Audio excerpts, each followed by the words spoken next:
Imagine sitting at a table while everyone around you is nodding with confidence. They seem sure. They sound sure.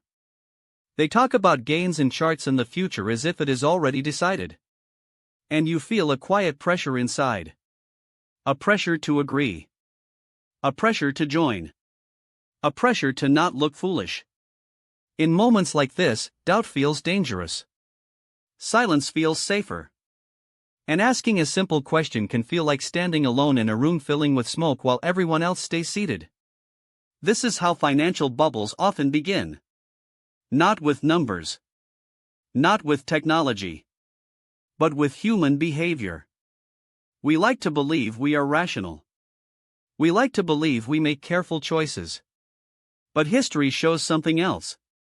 Over and over again, people follow crowds even when their instincts whisper caution. The context matters here. We live in a time of fast change. New technology appears quickly. Stories spread faster than ever. Success stories are loud and everywhere. You hear about someone who bought early. Someone who held on.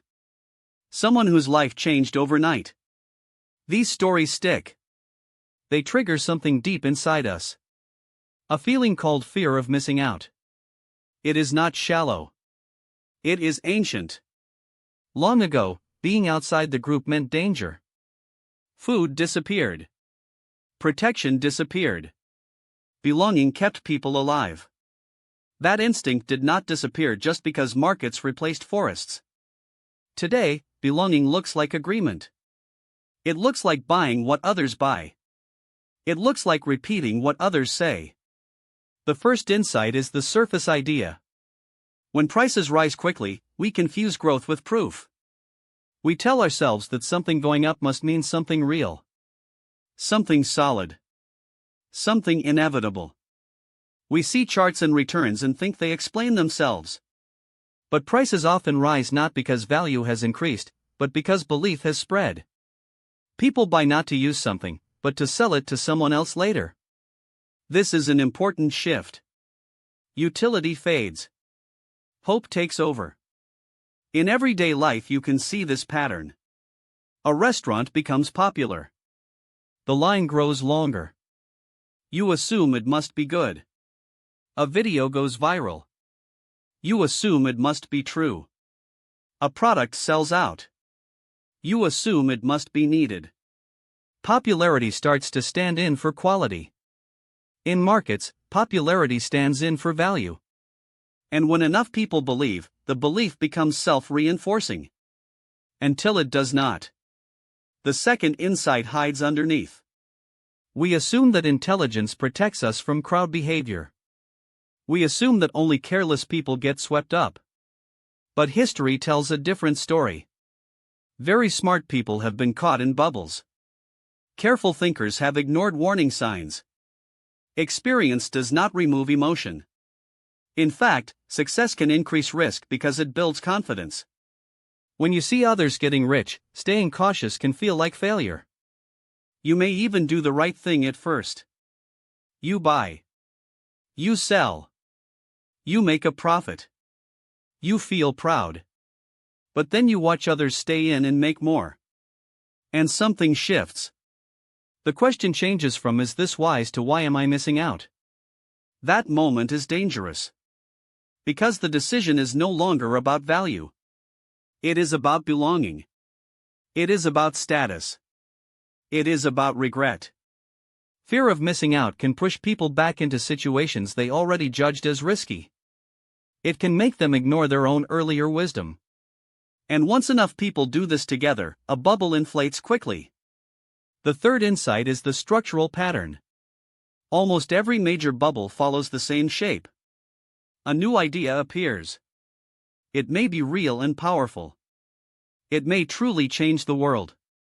Early believers benefit. Stories spread. Media amplifies excitement. Experts appear. Critics are mocked. Skepticism is framed as ignorance. The idea becomes an identity. Being inside feels smart. Being outside feels foolish. Money flows faster. Standards loosen. Warnings are dismissed. Then reality returns. Growth slows. Confidence cracks. Selling begins. And because belief was the fuel, loss spreads just as fast as hope once did.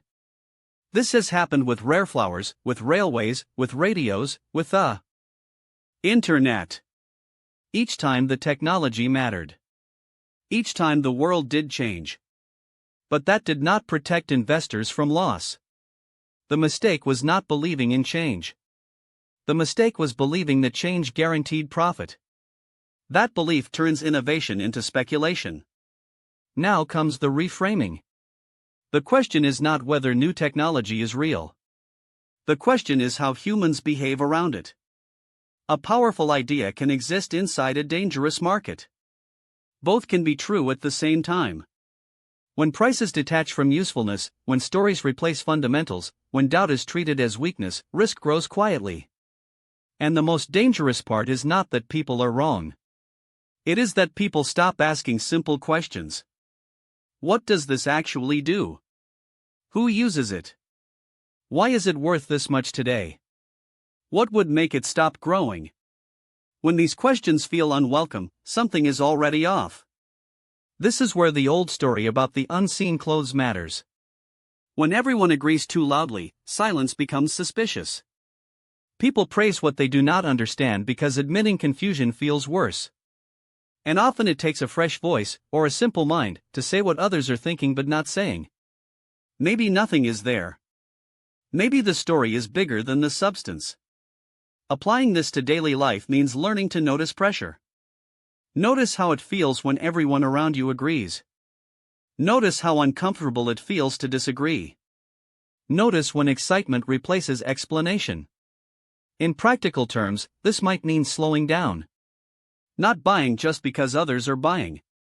Not sharing just because something is trending. Not assuming that rising numbers mean safety. It might mean asking boring questions while others chase exciting answers. It might mean accepting that missing out is sometimes the cost of staying safe. This applies beyond money. Social trends. Online opinions. Career paths. All have bubbles. All have moments where crowds rush in. Learning to pause does not make you smarter than others. It makes you independent. Optional deepening helps here. Human beings are pattern seekers. We love stories with clear endings. Bubbles offer a perfect story. Early insight. Rapid rise. Easy wealth. They promise meaning and reward at the same time. But real progress is slower. Messy. Uneven. It does not move in straight lines.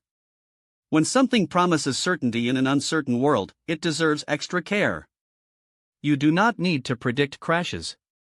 You only need to respect uncertainty. Respecting uncertainty keeps you humble. It keeps you cautious.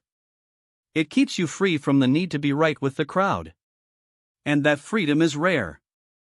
Especially when excitement is loud. So the next time you feel that pull to agree, to join, to stay seated while something feels off, will you pause and ask yourself whether you are responding to real value or simply to the fear of standing alone?